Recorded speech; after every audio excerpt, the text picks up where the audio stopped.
Assalamualaikum warahmatullahi wabarakatuh. Waalaikumsalam. Bismillah, alhamdulillah, warahmatullahi wabarakatuh. Tema yang kita ambil untuk penguatan pada kunjungan lapangan hari ini adalah salah satunya adalah pembelajaran yang berpusat pada siswa, pada anak, dengan memperhatikan hasil pendampingan tahun kemarin, kemudian rapor pendidikan. Yang tadi rapor pendidikannya secara garis besar sudah disampaikan oleh Pak Tris.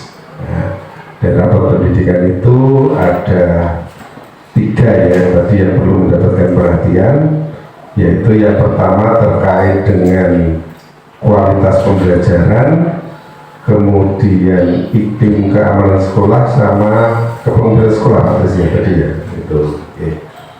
Oke Bapak Ibu, sebelum saya masuk ke sana Bapak Ibu, tadi sebelum kegiatan ini saya mencoba masuk ke beberapa ke semua kelas 1 sampai dengan kelas 6, dan alhamdulillah Bapak Ibu sudah berusaha melaksanakan pembelajaran yang diinginkan oleh guru merdeka.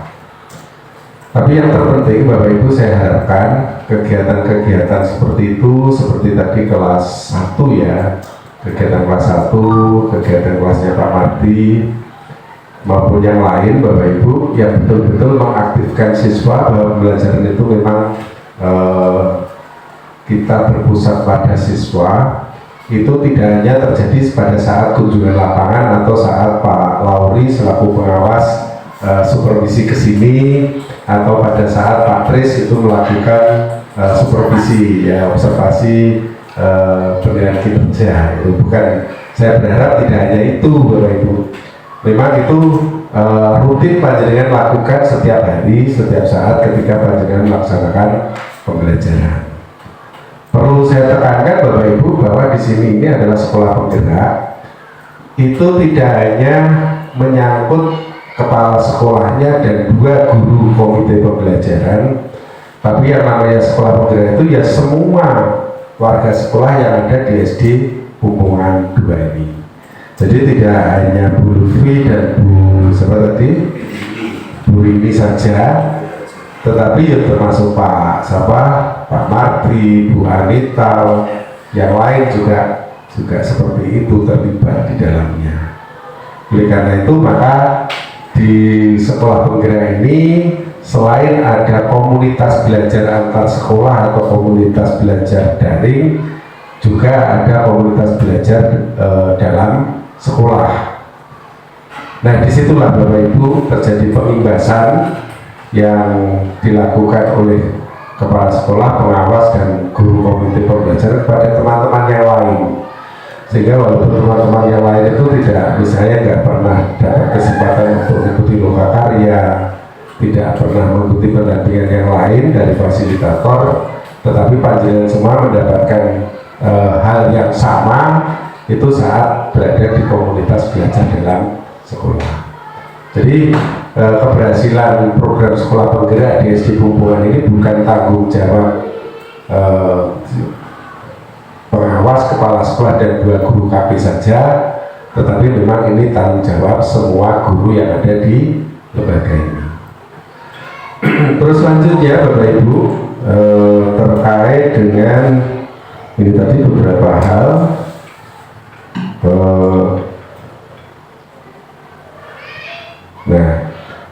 yaitu terkait dengan tadi Pak Tris sudah menyampaikan beberapa bidang ya, yang sudah capai selama 1 tahun ini ya,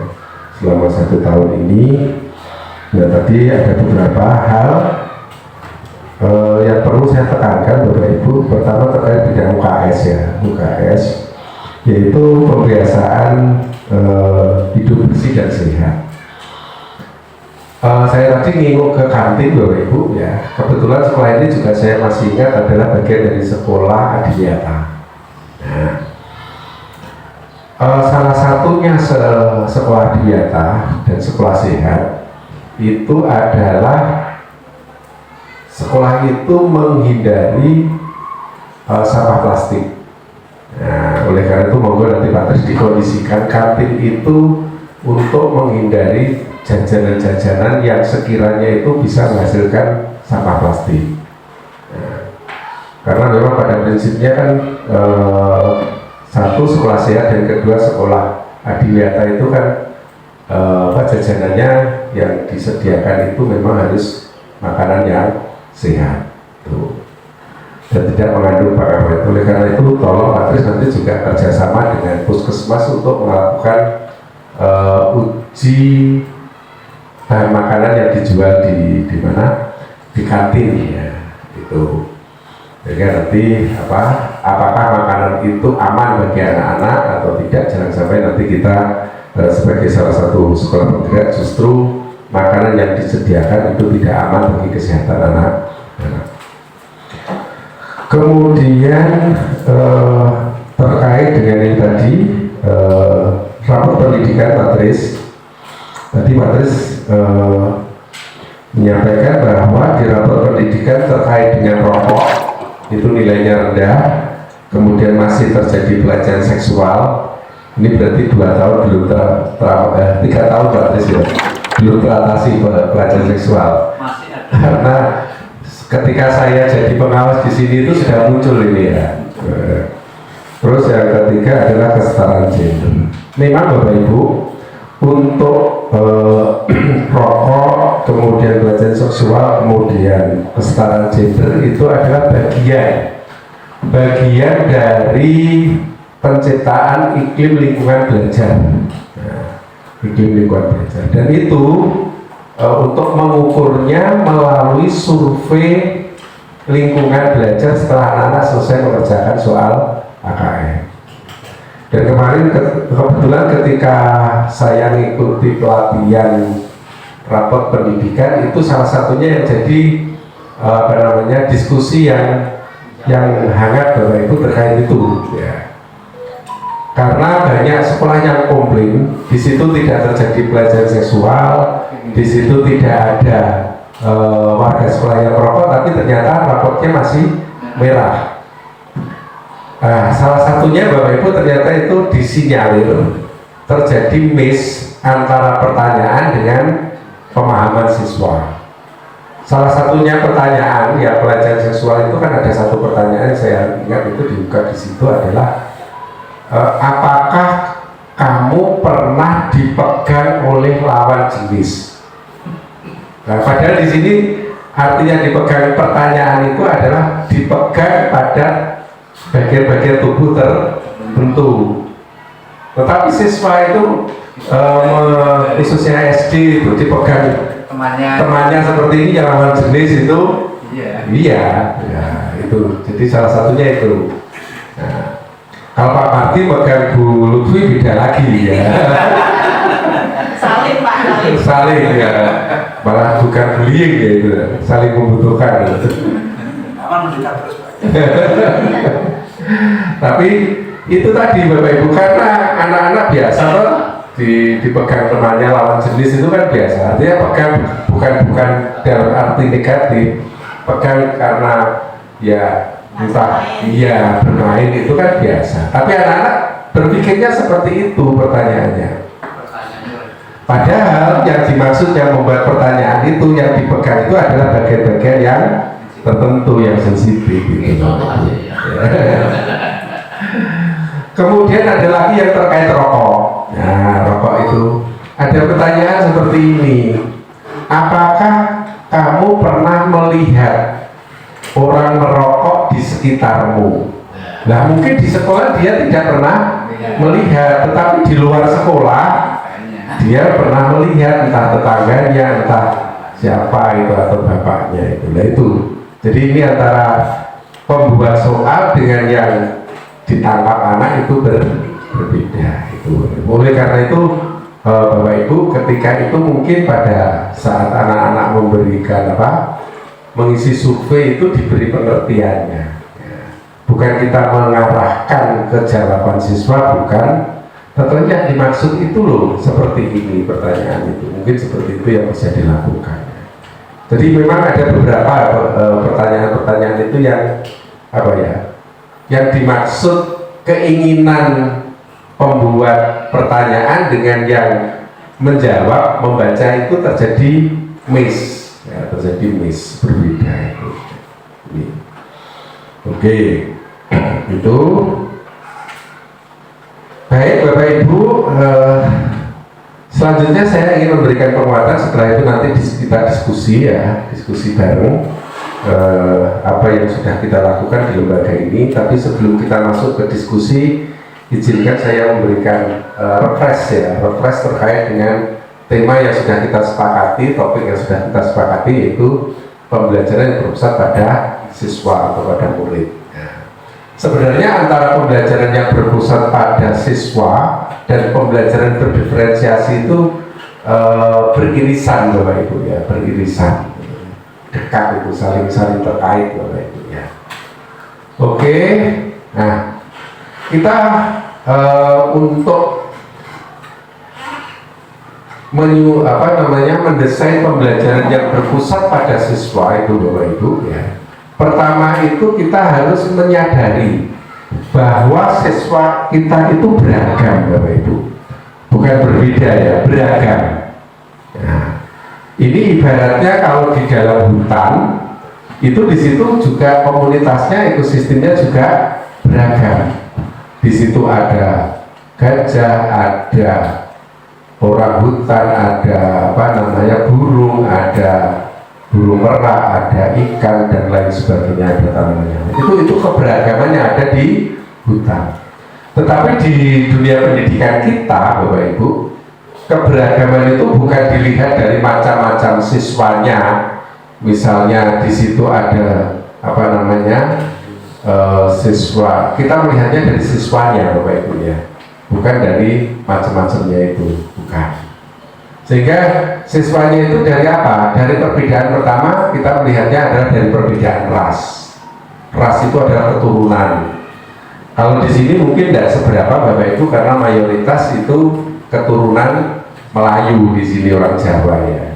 Nah, tetapi mungkin kalau di kota-kota besar itu ada Bapak Ibu, ada yang keturunan Jawa, ada yang Arab, ada yang Madura, ada yang Negro dan lain sebagainya. Kemudian jenis kelamin dilihat dari keberagaman jenis kelamin. Nah, kemudian dari status sosial ekonomi, anak-anak kita jelas mungkin ada dari orang yang kaya, ada anak yang sedang, ada anak yang di bawah sedang itu ya. Itu dari sosial ekonomi. Kemudian agama saya kira di sini tidak ada ya yang non muslim gitu ya. 100% di sini muslim ya. Terus etnis itu keturunan ya. Etnis Jawa, etnis Cina dan lain sebagainya itu, atau asal kebangsaannya itu. Di sini juga tidak ada, semuanya di sini etnis Jawa ya. Ya. Terus kemampuan mentalnya, nah ini mungkin yang beragam Bapak Ibu ya, mentalnya. Kemampuan mentalnya juga beragam, kemudian kemampuan fisiknya juga beragam. Jadi untuk SD Pumbungan mungkin nanti bisa melihat dari jenis kelamin, status sosial ekonomi, kemudian kemampuan mental dan fisik. Itu yang harus nanti kita perhatikan sehingga betul-betul bahwa pembelajaran yang kita rancang nanti betul-betul berpusat pada siswa. Ini untuk melihat keberagaman di sekolah kita. Sebenarnya jenis keberagaman tadi sudah banyak ya, mulai dari gender, warna kulit, kemudian usia, etnis ya, dan lain sebagainya. Nah ini contoh keberagaman di tempat kerja. Nah, di tempat kerja, mulai dari cara berpakaian juga berbeda, kemudian kemampuannya juga berbeda. Ini contohnya adalah keberagaman di tempat kerja. Kemudian keberagaman di pendidikan juga sama Bapak Ibu ya, bermacam-macam juga. Dari pendidikan kita masuk ke sekolah kita, di sekolah kita ada keberagaman ya.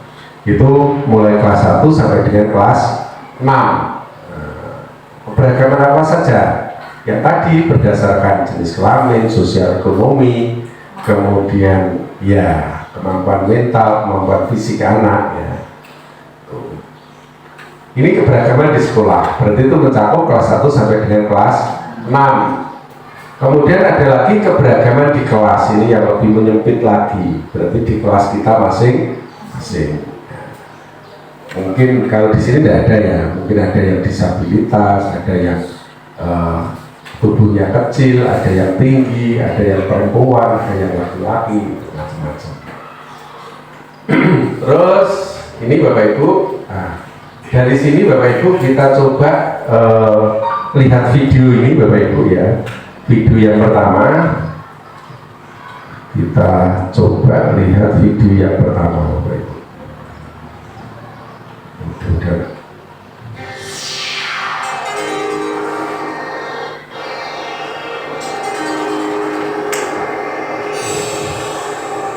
Ini adalah contoh keberagaman Bapak Ibu ya. Oke.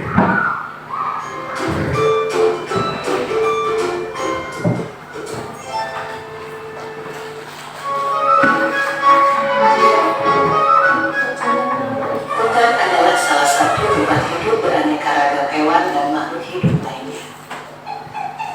Hutan merupakan rumah bagi mereka. Pada suatu hari, Raja Hutan berpidato di hadapan semua hewan di hutan dan mengatakan, untuk menghadapi tantangan dunia baru, maka aku akan mendirikan sebuah sekolah. Semua anak-anak hewan yang ada di hutan diwajibkan untuk bersekolah.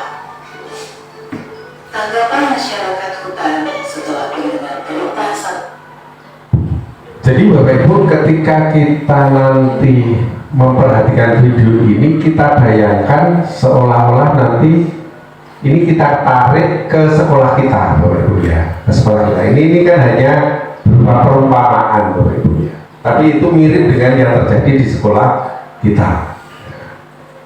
Raja Hutan dengan kewajiban anak-anak harus bersekolah sangatlah beragam. Jadi terdengar keriuhannya. Mereka mendiskusikan kurikulum yang harus diajarkan di sekolah hewan tersebut. Semua memiliki pendapat yang berbeda. Pagi yang cerah, warga hutan mengantar anak-anak mereka ke sekolah hewan untuk mendaftar masuk sekolah. Mereka antri dengan tertib berbaris. Warga hutan beserta anaknya dijelaskan oleh jerapah sang kepala sekolah bahwa sekolah hewan tersebut telah memutuskan untuk mengadopsi kurikulum kegiatan yang terdiri dari berlari, memanjat, berenang, dan terbang. Agar lebih mudah pengelolaan kurikulumnya, maka semua hewan wajib mengambil dan mengikuti semua mata pelajaran. Bebek sangat bagus dalam berenang, bahkan ia lebih baik dari instrukturnya. Tapi dalam ujian terbang, nilainya hanya pas-pasan. Untungnya, ia tetap lulus ujian terbang tersebut. Yang membuat dia sedih adalah hasil ujian berlarinya. Ia mendapatkan nilai yang sangat buruk karena dia sangat lambat dalam berlari.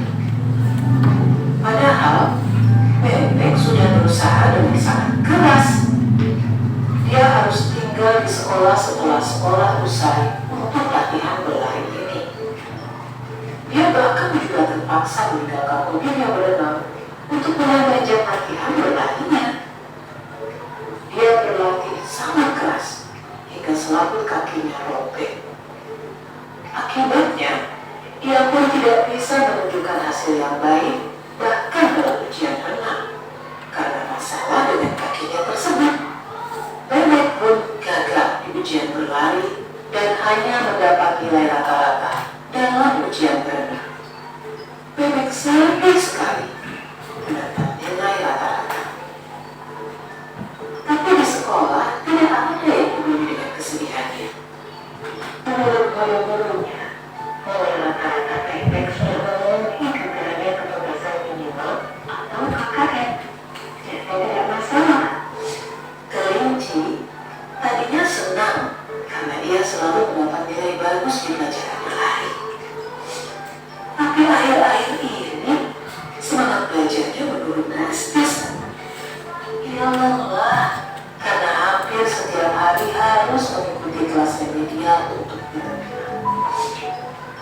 Sementara itu, tupai adalah hewan yang sangat baik dalam memanjat pohon. Tapi saat pelajaran terbang, ia mengalami frustasi. Di kelas terbang, gurunya meminta ia terbang dari bawah ke atas, dan bukan dari atas pucuk pohon ke bawah.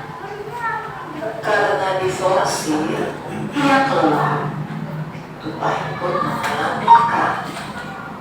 Akhirnya, tupai mendapat nilai C dalam memanjat dan nilai D dalam berlari. Elang di kelas dikategorikan sebagai anak bermasalah dalam disiplin, sehingga sering sekali dihukum. Di kelas memanjat, ia selalu mengalahkan semua hewan yang lain dan sampai ke pucuk pohon terlebih dahulu. Tetapi, dia bersikeras untuk naik ke atas pohon dengan menggunakan cahaya sendiri. Menurut elang, yang penting adalah tujuan akhirnya. Ia akhirnya juga tidak lulus. Walaupun gurunya sudah memintanya untuk terbang dari bawah, ia tetap tidak mau mendengarkan. Psikolog-sekolah mendiagnosis elang memiliki oppositional deviant disorder, gangguan oposisi menantang. Rencana modifikasi perilaku yang ketat pun lalu dikembangkan untuk elang. Pada akhir tahun, seekor ular yang kebetulan bisa berenang sedikit, berlari sedikit, memanjat, dan terbang sedikit, memiliki nilai rata-rata tertinggi di antara para hewan. Sebagai murid yang dianggap terbaik, ia diminta mengucapkan pidato akhir tahun mewakili hewan-hewan lainnya. Anjing-anjing pada lumut memutuskan tidak bersekolah karena tidak ada guru-guru menggali.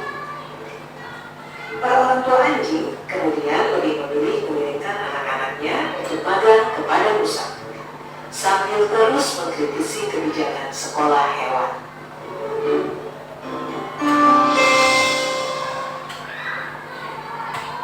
Oke, itu kita diskusikan kondisi ini.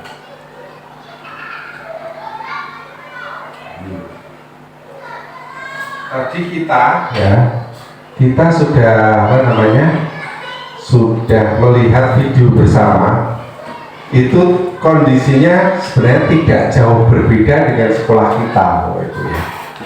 Nah, cuma di situ yang berperan adalah hewan. Di situ ada beberapa tokoh yang intinya bahwa di sekolah itu ada 4 kompetensi yang harus dikuasai anak, mulai berlari, memanjat, berenang, dan terbang. Nah, jadi semua hewan yang bersekolah di sekolah hewan itu harus memiliki 4 kompetensi ini. Tidak peduli apapun dia kemampuan awalnya seperti apa, kemampuan dia itu seperti apa, bakatnya seperti apa, dia tidak peduli. Pokoknya di akhir tahun dia harus bisa berenang, terbang, memanjat, dan berlari. Nah, ini Bapak Ibu. Sehingga yang terjadi apa Bapak Ibu? Di sekolah ini itu bebek. Nah, bebek itu untuk berenangnya bagus, tetapi dia lemah dalam berlari, sehingga dia untuk bisa berlari itu setiap hari berlatih dengan keras sampai dengan selaputnya sobek. Sehingga karena selaputnya sobek, ketika pada ujian renang pun hasilnya juga tidak maksimal, walaupun dia sebenarnya punya kemampuan berenang yang sangat baik. Demikian juga tupai. Tupai itu pandai memanjat, tetapi dia tidak bisa terbang. Terus elang juga itu dia pandai memanjat, Elang itu pandai memanjat. Tetapi dia untuk memanjat ini dia tidak mau mengikuti instruksi guru. Yang terpenting dia itu sudah sampai atas dengan cara mereka sendiri. Sehingga ini gurunya, kepala sekolahnya jerapah ini memberi cap pada si elang ini bahwa anak ini, elang itu menderita gangguan posisi menantang, pemberontak karena tidak mau menurut guru. Nah, terus ada lagi hewan yang sedang-sedang saja. Dia berenangnya juga bisa tapi sedikit-sedikit, kemudian berlarinya juga bisa tapi juga tidak maksimal, kemudian memanjatnya juga, sehingga karena dia rata-ratanya itu ketiga-tiganya itu bisa walaupun tidak maksimal, akhirnya di akhir tahun dia mendapatkan nilai yang paling baik, sehingga dia menjadi juara kelas itu. Kemudian di satu sisi ada hewan yang tidak terakomodasi di sekolah itu, yaitu apa tadi? Anjing. Dia butuh kemampuan untuk menggali lubang ya tadi ya, menggali lubang. Karena di sekolah itu tidak ada pelajaran menggali lubang, akhirnya anjing itu tidak sekolah di situ, tapi mencari guru sendiri, yaitu musang tadi. Nah, sekarang Bapak Ibu, ayo kita diskusikan bersama Bapak Ibu dari ini tadi, kemudian kita hubungkan dengan kondisi sekolah kita SD Pumpungan 2 saat ini. Nah, yang pertama Bapak Ibu ya, yang pertama dari video ini Bapak Ibu, apa yang berkesan dari panjenengan Bapak Ibu? Yang membuat panjenengan berkesan atau yang tertarik dengan video tadi apa Bapak Ibu? Monggo, salah satu yang tertarik, tentu dihubungkan dengan konsep kita sebagai guru Bapak Ibu ya, bukan dihubungkan kita sebagai penonton video. Nanti penonton video akan yang menarik nanti mesti alur ceritanya atau warnanya biwan itu, bukan itu ya. Yang menarik dari isi itu kalau dikaitkan dengan tugas kita sebagai guru. Monggo, Bu Lutfi. Yang menarik dari video tadi adalah kemampuan yang dimiliki ahlinya tapi tidak terbaca. Ya. Contohnya apa tadi? Bebek tadi dia punya keahlian berenang, tapi dia harus mengejar keahlian lainnya sehingga keahlian berenang itu tenggelam. Ya. Oke, terima kasih Bu Lutfi. Itu tadi yang berkesan bagi Bu Lutfi bahwa di sekolah itu, ya, di sekolah hewan itu ada kemampuan potensi yang tidak bisa berkembang secara maksimal karena dia juga dibebankan untuk menguasai kompetensi yang mereka pada dasarnya tidak dimiliki itu tadi. Oke, ada yang lain? Monggo. Oke, monggo.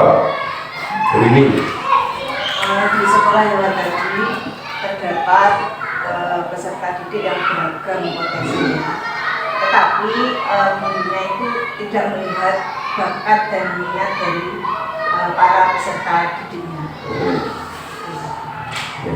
sehingga gurunya tadi tidak mengetahui karena dia tidak mengadakan asesmen awal. Oke. Jadi dari tadi ternyata anak-anak ini, hewan-hewan tadi ya, sebagai peserta didik itu memiliki masing-masing itu memiliki potensi yang berbeda, yang tidak sama.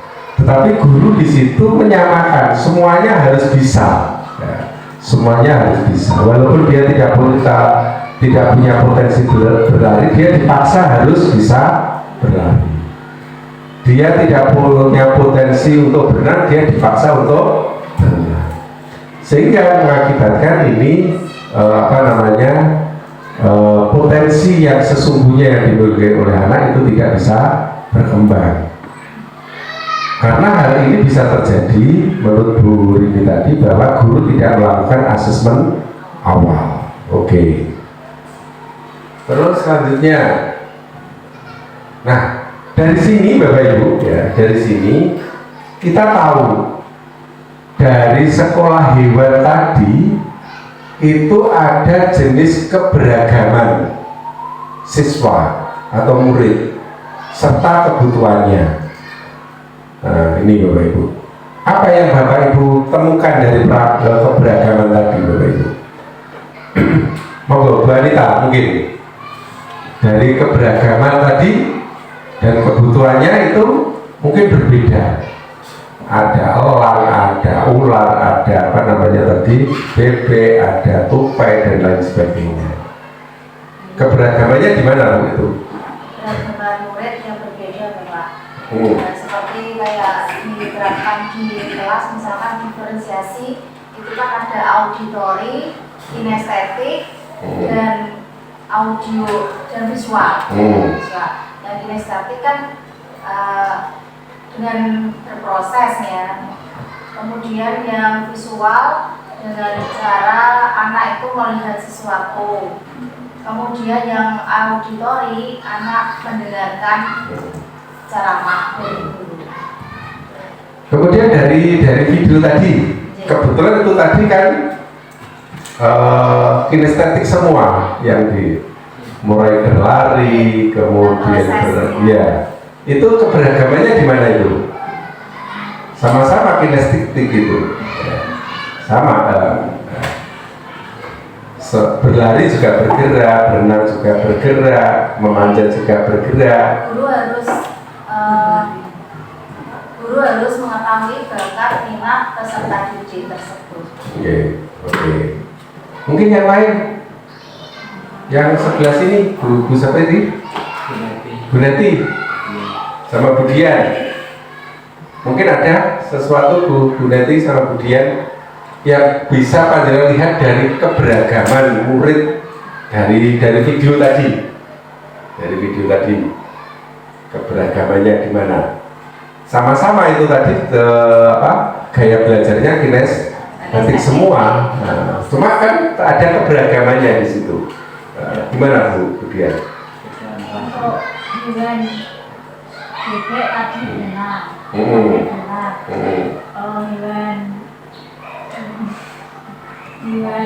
tupai pandai mencak. Terus kelinci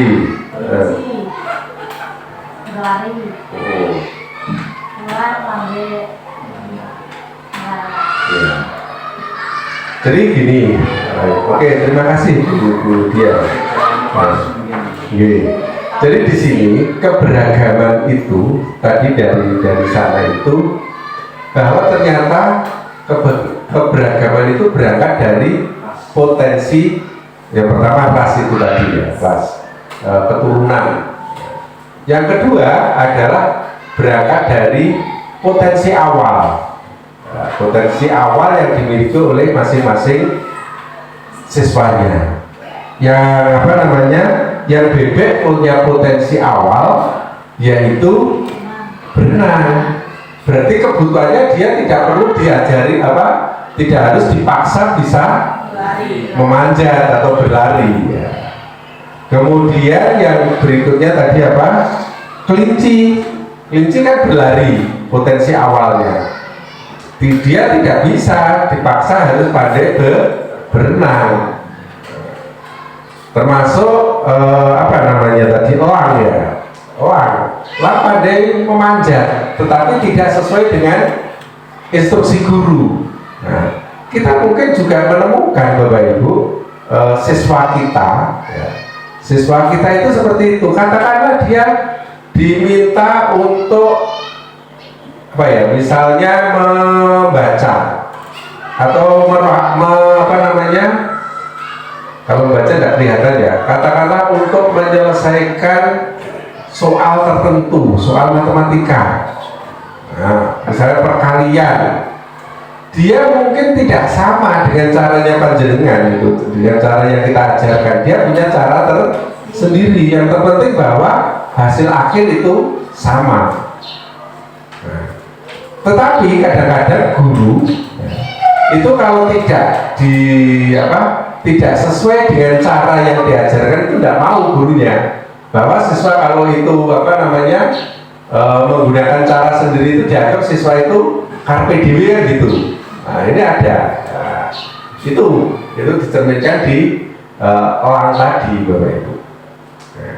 Nah dari sini Bapak Ibu bahwa kita harus sadar bahwa masing-masing siswa kita Bapak Ibu itu punya kemampuan, punya potensi kemampuan yang berbeda, dan setiap siswa itu punya keunikan tersendiri. Walaupun kita di sekolah kita itu banyak pelajaran atau kompetensi yang harus diajarkan kepada siswa, tetapi kita harus paham betul potensi yang dimiliki keberagaman siswa itu apa, sehingga nanti kita bisa menyediakan kebutuhannya, memenuhi kebutuhan siswa itu. Seperti dalam contoh tadi, bebek itu kebutuhannya kan air, biar tempat dia berenang.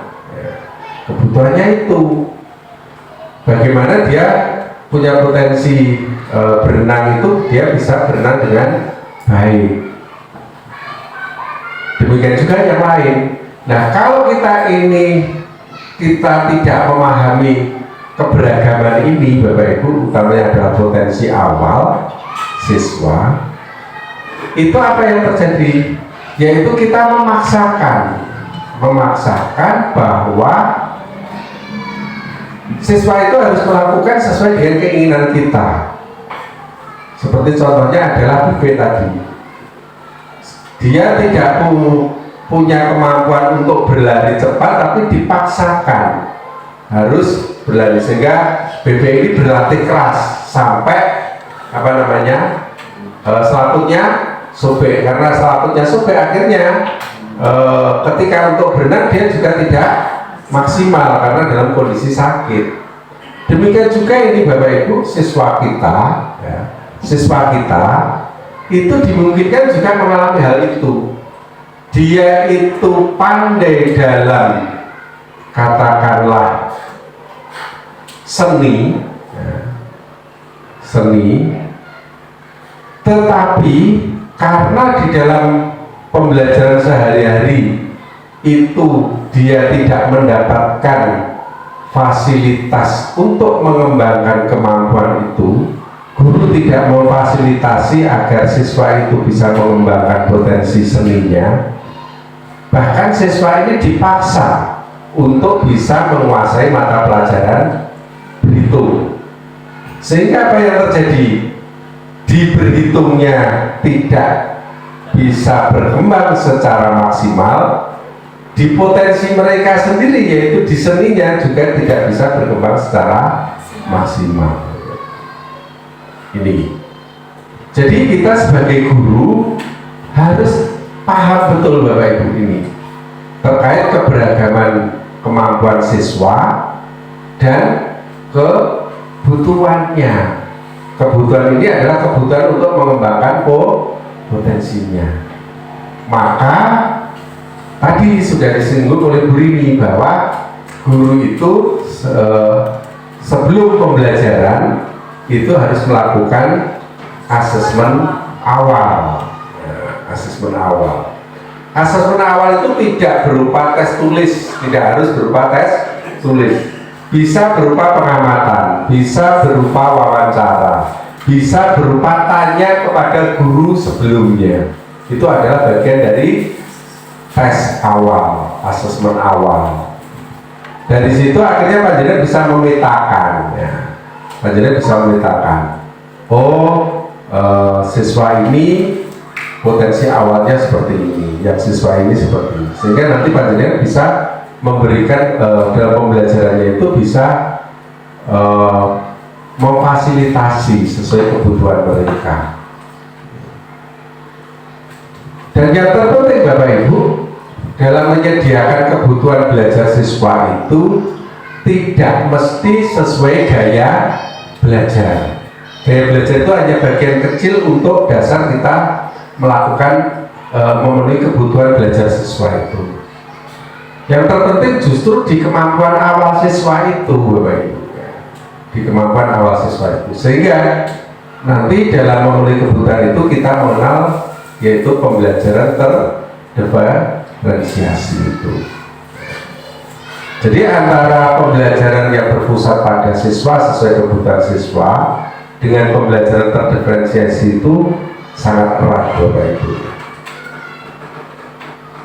Nah, dari sini Bapak Ibu, panjenengan dari diskusi ini tadi, dari melihat video kemudian kita diskusikan ini tadi, panjenengan sekarang sudah punya pemahaman yang dimaksud pembelajaran yang berpusat pada siswa itu apa, pembelajaran yang berpusat pada murid itu apa. Mungkin Bu Neti bisa, Bu Neti setelah kita diskusi tadi mungkin panjenengan bisa apa ya, bisa menyimpulkan ya pembelajaran berpusat pada siswa itu apa. Jadi dari awal kita asesmen awal dulu. Jadi kita mungkin tanya kelas sebelumnya, si anak ini termasuk anak yang bagaimana, kemampuan potensinya gimana. Setelah itu nanti kita akan bagi-bagi per kelompok. Setelah itu nanti kita akan memahami, memberikan, setelah kita mengelompokkan per anak tadi sudah terbentuk kelompoknya, terus kita akan itu memberikan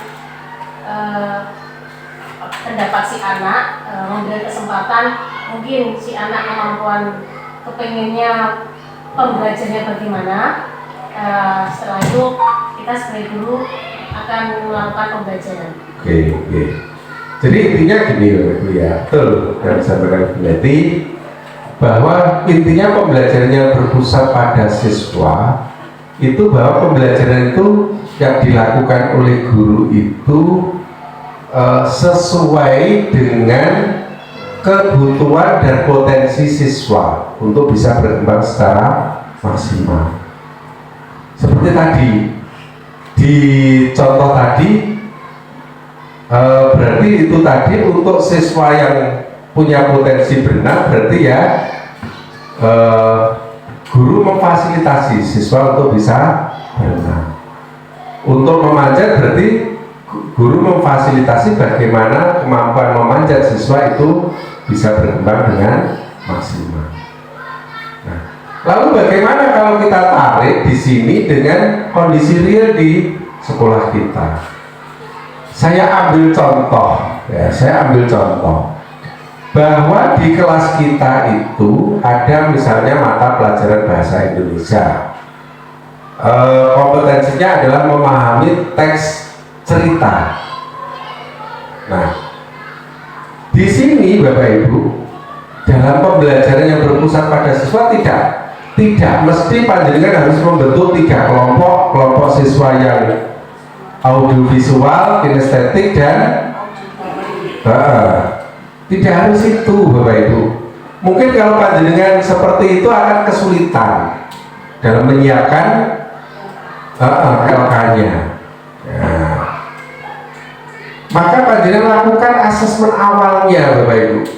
Dari katakanlah di situ 20 siswa, itu mana toh siswa itu yang sudah lancar membacanya, yang masih gradul, yang sudah lancar dan paham isi teksnya. Itu yang terpenting di situ Bapak Ibu. Sehingga di sini bagi siswa yang masih belum lancar ini tadi, panjenengan memberikan pendampingan khusus sehingga siswa ini bisa lancar, misalnya dengan diberikan waktu khusus, bimbingan khusus agar siswa ini bisa membaca dengan lancar.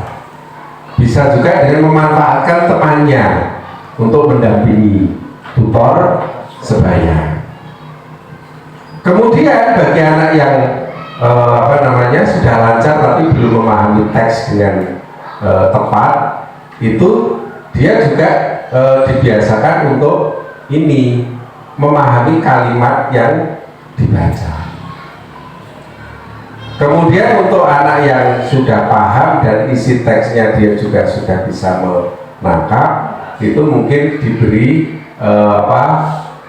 tantangan ya, tugas tantangan materi yang lebih menantang. Itu Bapak Ibu. Jadi kita harus paham kebutuhannya ya. Kalau kita tidak paham Bapak Ibu, ya semua siswa diberi teks yang sama, diberi tugas yang sama, tidak memperhatikan ini tadi kemampuan awalnya. Jadi kita harus memetakan dulu Bapak Ibu ya, harus memetakan dulu. Sehingga di dalam pelaksanaannya itu akhirnya kita mengenal pembelajaran terdiferensiasi itu Bapak Ibu. Jadi pada intinya pembelajaran terdiferensiasi itu bukan berarti guru itu dalam satu kelas menyediakan 3 metode atau menyediakan 3 RPP atau membelajar rendah. Nah, ini Bapak Ibu ya. Jadi sama, proses pembelajarannya sama, cuma pada kelompok-kelompok tertentu itu tadi yang perlu mendapatkan pendampingan lebih ekstra. Sehingga tidak dalam pelaksanaan tidak menyulitkan kita sebagai guru. Bayangkan kalau panjenengan setiap hari harus ada yang disediakan video, disediakan teks, disediakan satu kegiatan kinestetik. Betapa capeknya panjenengan itu. Karena capek, akhirnya pegel, karena pegel akhirnya bosen, karena bosen akhirnya ya wes akhirnya aja kan gitu akhirnya. Nah, gitu. Okay. Jadi bukan itu konsepnya terdiferensiasi, berangkat dari pembelajaran sesuai kebutuhan siswa itu tidak seperti itu. Oke lah, kita mengelompokkan itu berdasarkan itu tadi, memperhatikan gaya belajar, tapi itu bukan satu-satunya untuk kita menentukan kelompok. Berdasarkan diferensiasi, bukan itu, tapi kebutuhannya siswa itu butuh apa gitu.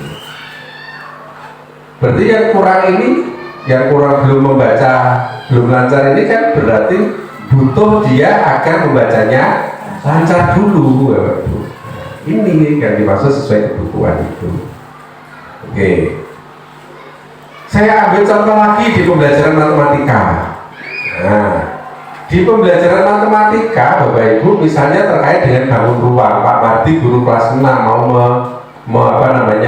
membelajarkan bangun ruang, atau yaitu bagian volume. Maka Pak Marti di awal harus melakukan asesmen awal. Mana anak yang sudah paham terkait dengan volume, mana anak yang sudah paham terkait dengan luas bangun datar, mana yang belum Bapak Ibu. Karena volume bangun ruang itu kan berangkatnya dari luas bangun datar. Kan volume itu pada prinsipnya kan luas alas kali tinggi. Nah, hanya itu aja konsep dasarnya. Maka sebelum paham terkait dengan masuk di volume, berarti dia harus betul-betul siswa ini paham terkait dengan luas alas. Luas alasnya pasti berupa bangun datar. Nah, ini Bapak Ibu. Bagaimana luas alas persegi panjang, bagaimana luas persegi, bagaimana luas segitiga, dan seterusnya itu. Ini Bapak Ibu. Jadi itu bagi anak-anak yang belum memahami terkait dengan luas bangun datar, berarti ya ada perlakuan khusus untuk anak ini, pendampingan khusus Bapak Ibu. Kemudian bagi yang sudah, berarti langsung masuk ke materi pokoknya. Karena kalau tidak seperti itu Bapak Ibu, ya sampai jenengan itu menerangkan berulang kali, ya tidak akan paham. Karena dia harus memahami dulu prasyaratnya itu luas alas bangun datar. Itu contohnya Bapak Ibu. Ini. Oke. Nah, sekarang ekosistem apa yang berpihak pada siswa itu, Bapak Ibu? Nah, ekosistem itu kan satu kesatuan, Bapak Ibu ya. Satu kesatuan yang ada dalam kelas lah, kelas. Nah, berarti di sini Bapak Ibu yang berpihak pada murid itu adalah ekosistem yang berpihak pada murid itu adalah satu lingkungan di kelas itu yang mendukung bagaimana potensi siswa itu bisa berkembang dengan maksimal. Dengan cara apa membentuk ekosistem yang berpihak pada murid itu? Yaitu tadi dengan cara guru itu pertama dia harus tahu potensi awal siswa itu tadi dengan melakukan asesmen awal. Dari situ akhirnya guru itu menentukan strategi. Nah, menentukan strategi pembelajaran yang cocok, tentu dengan itu tadi memperhatikan kemampuan awal itu tadi. Jangan sampai kita memaksakan bahwa anak itu belum paham terkait dengan luas bangun datar, tapi kita paksakan anak itu mempelajari volume bangun ruang. Dia akan semakin bingung, Bapak Ibu. Pasti semakin bingung. Nah, ini kita harus menciptakan ekosistem ini, Bapak Ibu. Kita mungkin bisa tutor sebaya pada temannya, dari sama temannya untuk mendampingi itu, seterusnya. Nih, oke. Nah, sekarang Bapak Ibu kita masuk ke real sekolah kita. Dari refleksi ini tadi, Bapak Ibu ya, dari refleksi ini tadi, lalu bagaimana pembelajaran yang sudah panjenengan lakukan di kelas panjenengan selama ini yang terkait dengan pembelajaran, apakah selama ini sudah sesuai kebutuhan siswa atau belum pembelajaran yang sudah panjenengan lakukan itu, Bapak Ibu? Coba, saya ingin pengalamannya saja. Tidak apa-apa, panjenengan di kelas saya yang selama dilakukan selama ini seperti ini, gitu. Tidak apa-apa. Artinya kalau memang sudah sesuai kebutuhan siswa itu bagus. Kalau belum nanti kita bisa perbaiki bersama-sama. Monggo Pak Marti, gimana pengalamannya selama ini, Pak Marti? Kalau menurut saya ya sudah. Sudah. Okay. Sudahnya seperti apa Pak Marti? Contohnya. Anak-anak itu seperti matematika tadi, sama dalam volume itu saya ajarkan. Ternyata ada anak yang belum bisa. Itu anak yang lain itu saya aktifkan berperan untuk memberitahu anak-anak yang belum bisa tadi. Sehingga tidak pegang-pegang anak yang sudah bisa langsung istilahnya langsung tidak. Jadi diberitahu caranya, bukan hasilnya, tapi caranya itu harus diberitahu sehingga anak yang belum bisa itu menjadi bisa. Bisa seperti itu. Oke. Terus pernah dilakukan asesmen awal, Pak? Ya, kira-kira pernah dulu kan? Ya, gitu ya. Sebenarnya kan pertanyaan dulu Pak. Sebab itu Pak, dari forum baru ruang itu sebenarnya kan perkalian dulu. Ternyata Pak ya, ternyata itu bukan dari satu tingkat. So, forum baru ruang bukan dari yang belum bisa itu luasnya bukan itu. Ternyata perkaliannya pun juga masih belum bisa. Nah itu kita manfaatkan teman-temannya yang lain. Kalau saya sendiri Pak, kalau terjun lalu lihat, karena saya pernah mengadakan game manual saja itu sibuk Pak untuk mengurusi teman itu. Ada game manual. Oke, terima kasih Pak Marti. Jadi memang Bapak Ibu, kita betul seperti yang disampaikan Pak Marti tadi harus tahu permasalahannya itu loh. Siswa itu permasalahannya di mana, kebutuhannya di mana. Oh ternyata untuk bangun ruang itu tidak hanya luas alasnya saja, luas bangun datarnya. Ternyata ini juga di bawahnya lagi dipengaruhi oleh kemampuan perkalian siswa. Nah berarti ini kan berarti itu panjenengan tahu kalau panjenengan itu melakukan pemetaan awal melalui asesmen awal itu tadi, Bapak Ibu. Jadi oleh karena itu sangat penting Bapak Ibu asesmen awal itu. Berarti asesmen awal atau penilaian formatif di awal itu bukan sekedar ya, bukan sekedar kita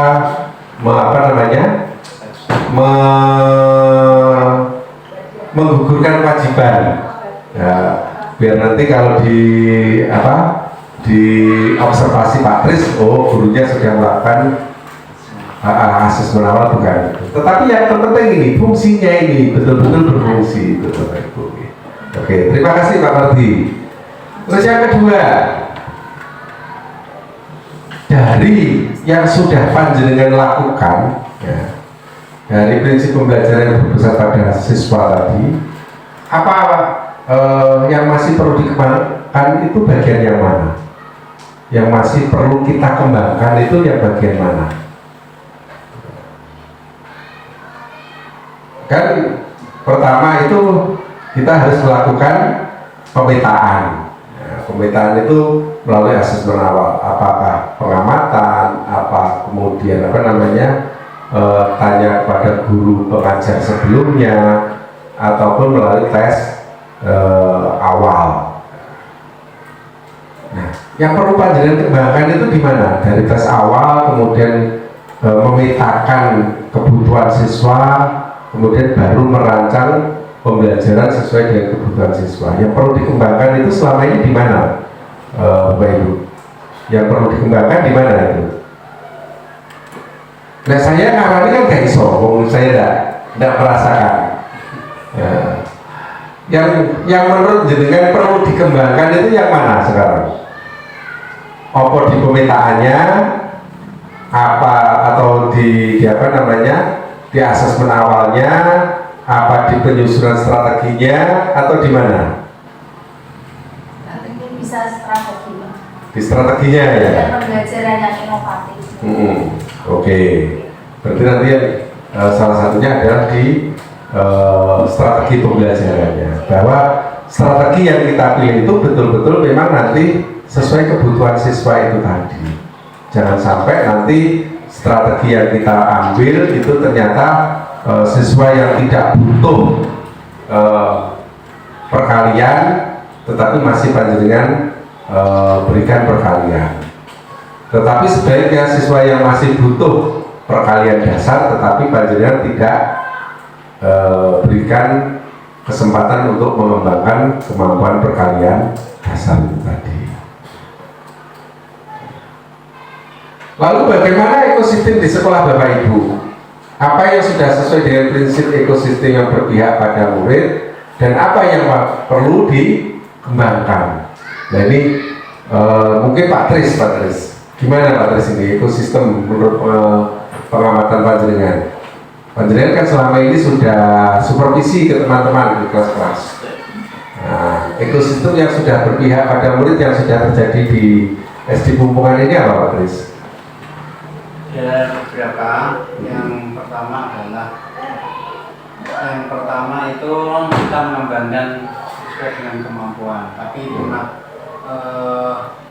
yang pertama itu melibatkan seluruh anak untuk berusaha ya. Kita berusaha untuk melibatkan seluruh anak agar tidak didominasi anak tertentu belajar. Itu harapan yang sudah kami sampaikan ke semuanya, baik itu dalam pembelajaran maupun dalam kegiatan yang ada di sekolah itu. Jadi biar nanti mereka sama-sama merasakan bahwa mereka pernah terlibat aktif di dalam kegiatan. Dan berikutnya adalah aspirasinya. Jadi anak-anak itu sebagian juga memberikan aspirasi ke kita, mungkin memberikan suara-suara kita yang kemudian tanpa saya menyebutkan, kemudian kita juga melakukan evaluasi dan kita sampaikan dulu bahwa ada semacam ini di kelas masing-masing. Kemudian kita berusaha untuk melibatkan anak itu dan mengatasi permasalahan yang ada, sehingga anak itu ketika menyampaikan itu berani menyampaikan. Karena kita sepengetahuan kami ini memang tidak semua anak itu mau menyampaikan ibunya. Dan ada kalanya itu tidak mau menyampaikan ibunya, tapi menyampaikan ke yang lain. Sebelum ke yang lain itu maka kita memfasilitasi ke anak-anak. Kadang-kadang kita sambil duduk-duduk sampai ke anak-anak itu kita menggali. Terus ada kita mengakomodir beberapa memang terkadang kita kebutuhan orang tua dan kebutuhan anak seperti ngaji seperti apa itu pembiasaan anak tiap harinya itu saya rasa karena kita ini berada di kawasan daerah Muslim ya, saya kira itu sangat penting karena itu menjadi bekal dia nanti ke depannya. Seperti ini kan setelah lulus itu anak-anak itu minimal di sini ada yasin karena ini mayoritas NU ya di sini yasinan juga diajarkan oleh Pak Amam itu kemudian tibaan itu sudah ada dan sebagainya. Itu kita mengakomodir ke kebutuhan siswa yang dan kebutuhan yang berada di lingkungan masyarakat termasuk yang tadi yang seperti ketika ia lulus itu nanti umpamanya sudah dewasa kan juga persiapan mau kepanitiaan apa kan di sekolah sudah terbiasa untuk melakukan itu. Oke, terima kasih Pak Tris. Jadi untuk membangun ekosistem itu seperti di Kumpulan 2 ini sudah beberapa ya, kegiatan, misalnya memberikan kesempatan pada siswa untuk mengungkapkan apa yang dia rasakan. Kemudian Pak Tris menyediakan waktu tersendiri agar siswa itu mau bercerita terkait apa yang dia ingin sampaikan, kemudian memberikan kesempatan siswa untuk apa namanya tampil di panggung dan lain sebagainya. Itu adalah bagian dari membangun ekosistem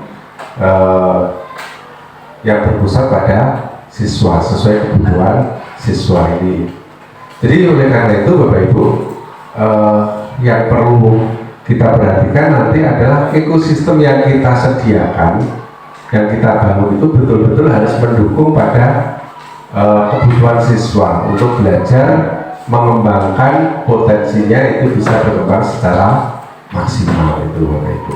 Oke. Lalu apa Bapak Ibu yang usaha yang sudah dilakukan oleh pihak sekolah untuk melibatkan orang tua, partisipasi orang tua selama ini untuk mendukung ekosistem pembelajaran yang berpusat pada siswa itu? Bagaimana bentuk pelibatan orang tua itu Pak Tris? Pelibatan orang tua ini kita yang pertama itu adalah ada parenting yang kita untuk tingkat yang lebih global yang besar itu kita ada parenting besar itu Febri kan menyampaikan ada juga yang dari perwakilan antar paduan kelas ya, perwakilan yang diambil dari tiga per kelas itu kita juga fasilitasi dan mereka diskusi juga untuk menyampaikan baiknya apa gini seperti ini seperti tadi itu ini harusnya ini butuh ngajinya jam sekian dan sebagainya ini tabrakan dengan apa itu semuanya ada. Terus kemudian kita juga menyampaikan tentang target sekolah kepada beliau, kemudian kita juga harus menyesuaikan juga orang tua untuk membantu apa yang sudah kita biasakan di sekolah agar ia di rumah itu juga terfasilitasi juga agar juga umpamanya kadang-kadang itu anak itu ini kecenderungan ya, saya kan dari berbagai lembaga, salah satunya itu adalah ada anak yang memang tidak boleh untuk nyapu di rumahnya. Nah di sekolah ini kan mau tidak mau dia dapat piket juga. Nah kalau itu tidak disosialisasikan dan tidak diberikan pengertian kepada orang tua, itu nanti jadi masalah. Makanya kita itu selain dari kelasnya masing-masing gurunya itu untuk menyampaikan program yang lainnya, kita juga untuk program sekolah itu juga kita sampaikan. Dan juga kita punya grup WA untuk seluruh warga sekolah dan untuk perkembangan dan kegiatan sekolah yang kita sampaikan di sana, mungkin dia akan datang. Jadi intinya di SD Punggungan 2 ini sudah ada kegiatan pelibatan partisipasi orang tua, baik itu melalui kegiatan parenting maupun kegiatan sosialisasi program sekolah. Dan salah satunya adalah melakukan komunikasi ya, komunikasi yang efektif dengan pihak orang tua, yaitu melalui WA group maupun komunikasi dan media yang lain itu. Oke, Pak Tris, terima kasih Pak Tris. Ya. Ini waktunya nggak cukup ya ini ya. Oke. Nah, saya ambil contoh ini ya, kasus yang kedua saja, Ibu ya. Ini misalnya ini terjadi ya, misalnya ini terjadi di kelas di kelas panjenengan. Bu Cici merupakan guru kelas. Pada awal tahun ajaran baru, Bu Cici melakukan asesmen awal pembelajaran pada siswa di kelasnya untuk melihat bakat mereka sebagai dasar pengelompokan siswa dengan gaya belajar auditori, visual, dan kinestetik. Jadi di sini Bu Cici itu melakukan asesmen awal di tahun ajaran baru. Nah, awal pembelajaran itu sehingga dia mengelompokkan 3 kelompok gaya belajar ini. Kemudian dari data hasil asesmen ini digunakan Bu Cici untuk mendesain pembelajaran berbasis ketiga gaya belajar ini pada setiap tema pembelajaran di pertemuan yang berbeda agar siswa di kelasnya tidak bosan dan dapat belajar dengan beragam cara. Pada akhir semester ada siswa yang nilainya jauh di bawah standar kelas dan akhirnya diputuskan tidak naik kelas dengan alasan siswa harus diberikan materi ajar sesuai dengan kemampuannya. Jadi di sini Bapak Ibu, Bu Cici ini sudah melakukan asesmen awal untuk melihat gaya belajar. Dari hasil asesmen awal gaya belajar akhirnya dibuat modul ajarnya di setiap tema pembelajaran yang mengakomodir 3 gaya belajar ini. Ternyata di akhir semester ada siswa yang nilainya jauh di bawah rata-ratanya, di bawah nilai standarnya KKM-nya, sehingga siswa ini diputuskan tidak naik kelas. Nah, di sini Bapak Ibu, ternyata ada satu permasalahan. Di satu sisi Bu Cici itu sudah mengakomodir gaya belajar siswa, ternyata di akhir tahun masih ada anak yang nilainya di bawah standar, Bapak Ibu. Nah, sekarang kita diskusikan dari sini, Bapak Ibu. Nah, dari sini, dari kasus kedua ini, Bapak Ibu, apakah proses pembelajarannya sudah berpusat pada siswa atau belum? Yang dilakukan oleh Bu Cici tadi? Belum. Kenapa belum, Bu Rini? Dikatakan belum berpusat pada siswa. Karena ada salah satu siswa itu yang nilainya di bawah standar, jadi dia tidak digali potensinya. Dia tidak dipancing untuk mengungkapkan pendapatnya.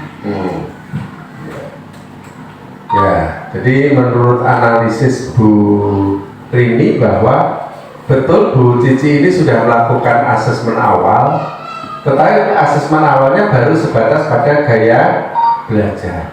Tetapi kemampuan awal siswa belum terpetakan. Kemampuan siswa awal itu belum terpetakan. Sehingga karena kemampuan awal belum terpetakan, mengakibatkan Bu Cici itu dalam strategi pembelajaran dimungkinkan juga belum memilih strategi yang sesuai dengan kebutuhan siswa, karena tidak diketahui, hanya diketahui gaya belajarnya, tetapi kemampuan awal siswa seperti apa tidak diketahui. Nah, karena kemampuan awal tidak diketahui mengakibatkan strategi yang disiapkan Bu Cici pun dimungkinkan juga tidak sesuai kebutuhan siswa. Karena tidak sesuai kebutuhan siswa, maka tentu hasil belajar siswa itu juga rendah, gitu Bapak Ibu.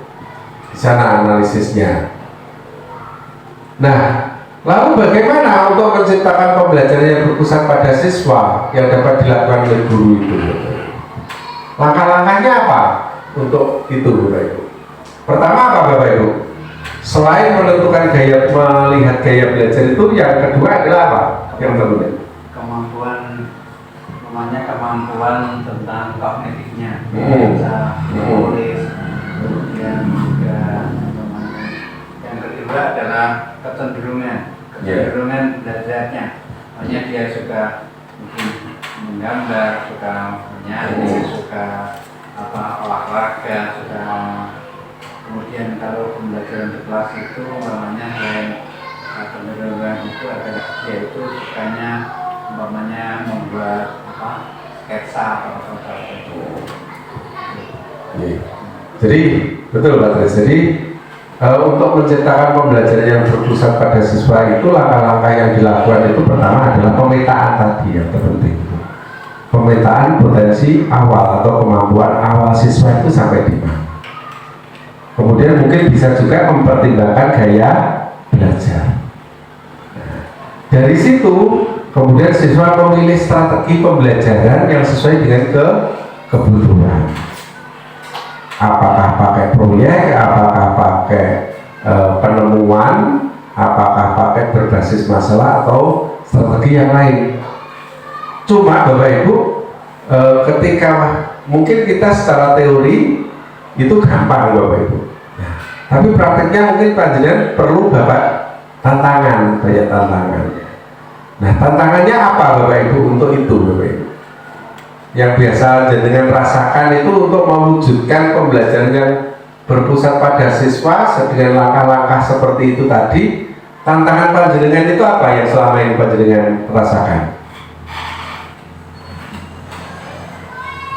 Kadang lupa medianya Pak. Ya, lupa buat medianya. Terus apa lagi kira-kira?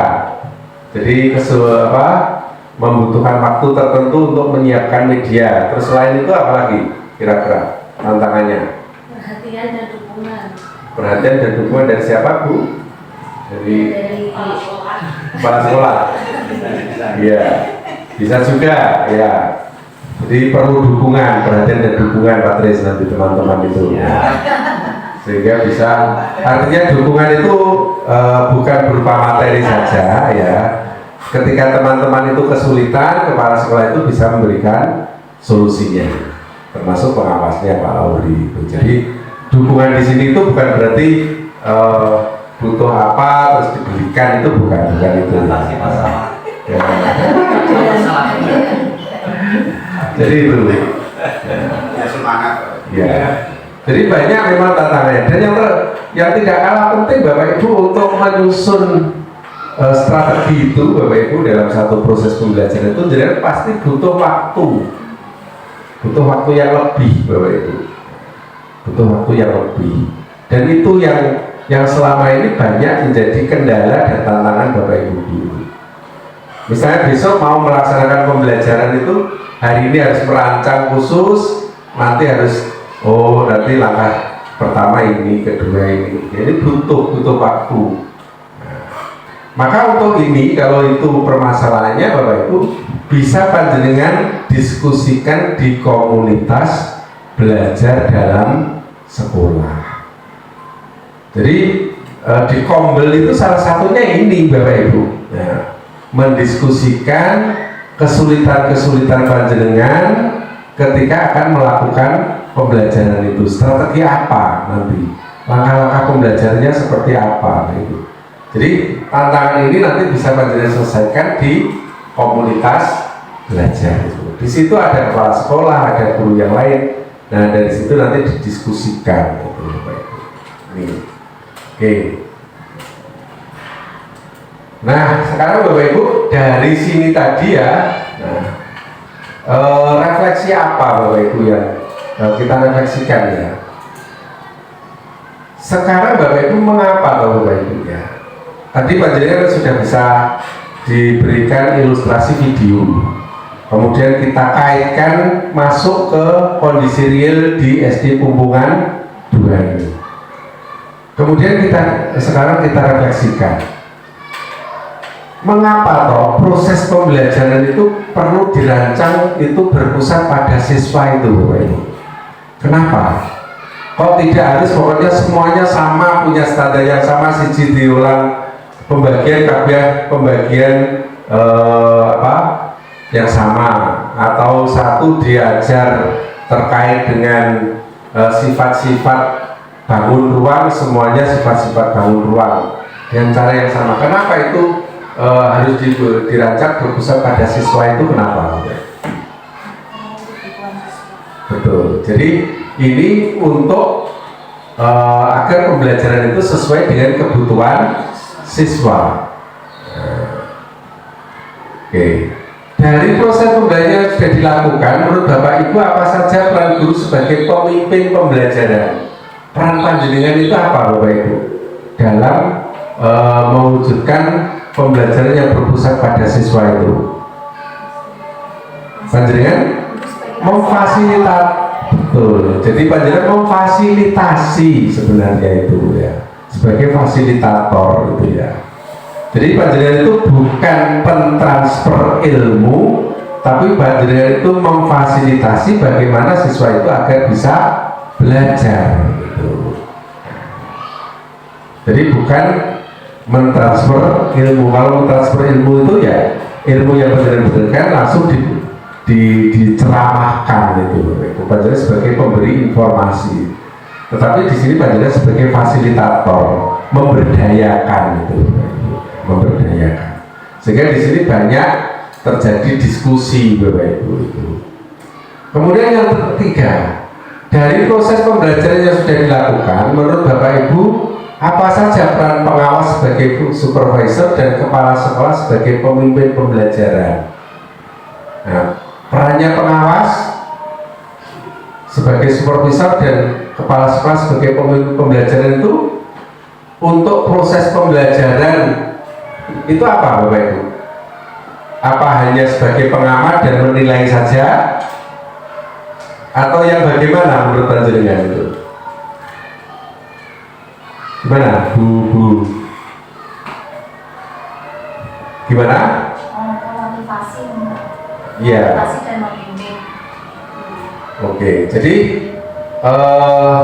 peran pengawas dan kepala sekolah itu dalam proses pembelajaran itu adalah memberikan dukungan, ya, memberikan dukungan kepada guru agar guru itu bisa mewujudkan pembelajaran yang berpusat pada siswa sesuai dengan kebutuhan siswa.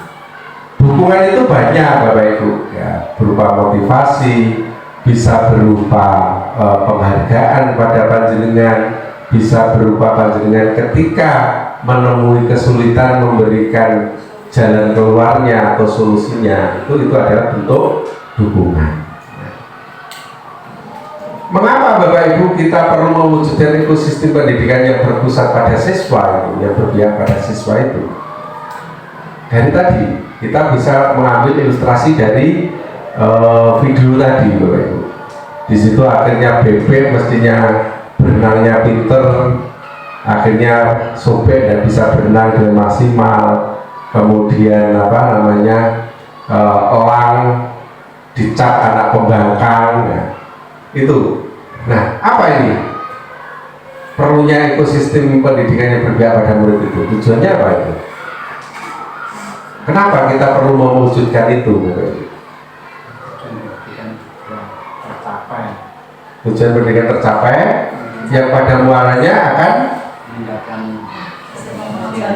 iya, yang penting itu Bapak Ibu, potensi siswa itu bisa berkembang dengan maksimal, itu yang terpenting Bapak Ibu. Apapun potensinya, kalau di gambar di video tadi bisa berupa potensi memanjat, bisa potensi berlari, bisa berenang, atau bisa melompat Bapak Ibu ya. Gitu. Jadi potensinya itu kita kembali ke sini Bapak Ibu, agar potensi siswa itu bisa berkembang dengan maksimal. Ini tadi sudah tantangan, hambatan, dan itu sudah. Oke, sekarang kita masuk di rencana tindak lanjutnya Bapak Ibu. Nih. Jadi setelah itu Bapak Ibu, panjenengan kan kita sudah diskusi bersama terkait dengan pembelajaran berpusat pada siswa. Tadi sekarang tindak lanjutnya Bapak Ibu, tadi Pak Tris ya, itu kan sudah melakukan rencana kegiatan ke depannya. Ini tadi ada berapa Pak Tris tadi saya catat tadi. Mulai dari kualitas pembelajaran, kemudian peningkatan literasi numerasi, sama iklim keamanan sekolah ya tadi. Untuk kualitas pembelajarannya, tentu kualitas pembelajarannya itu adalah pembelajaran yang berpusat pada siswa. Di situ tadi Pak Tris memahami kebutuhan belajar siswa. Jadi nanti kurang lebih sebentar. Formnya Bapak Ibu, kemarin sudah saya kirim ya.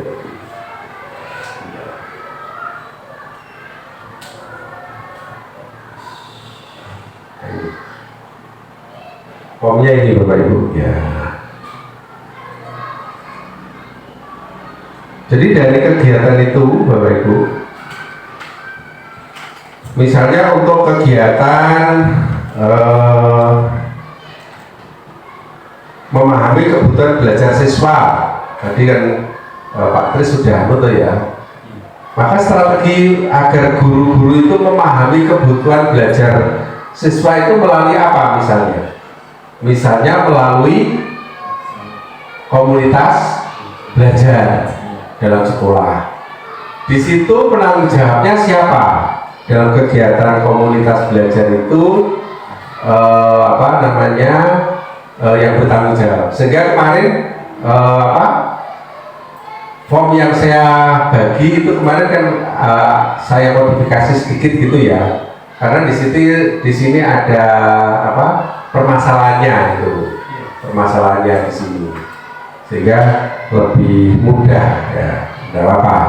Tapi nanti Bapak Ibu intinya seperti itu. Jadi nanti strateginya itu apa yang panjenengan lakukan. Misalnya melalui komunitas belajar, terus penanggung jawab dalam kegiatan itu siapa, terus kapan waktunya itu dilakukan, terus indikator keberhasilannya itu apa, atau hasilnya ya, hasilnya itu apa. Oke, ini Bapak Ibu. Terus nanti yang kedua terkait kualitas pembelajaran adalah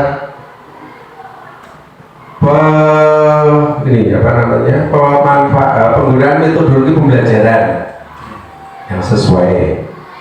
Nanti sama strateginya untuk agar teman-teman menggunakan metodologi pembelajaran yang sesuai itu apa, metode pembelajarannya.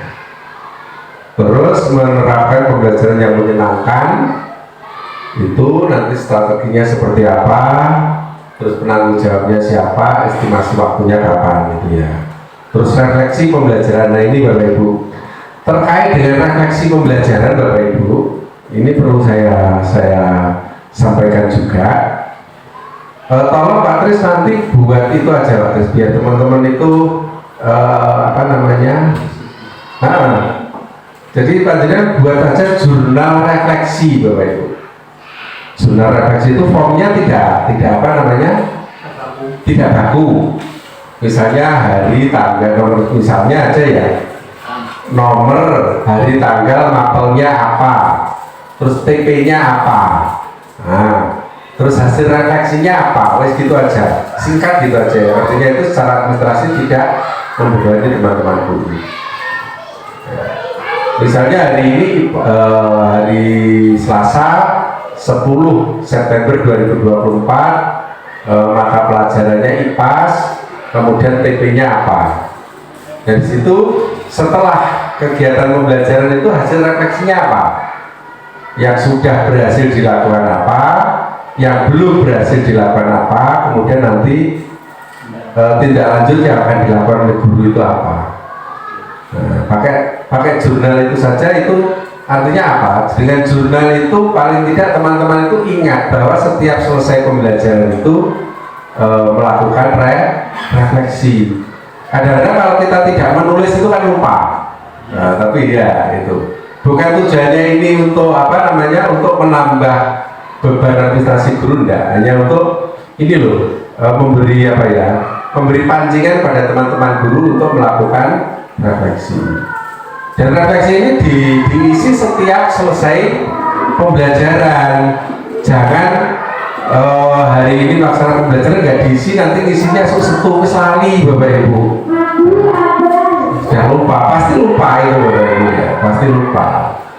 Jadi mengisinya secara singkat saja, apa yang sudah, apa yang belum berhasil di kegiatan itu, apa yang sudah berhasil, kemudian RTL-nya seperti apa.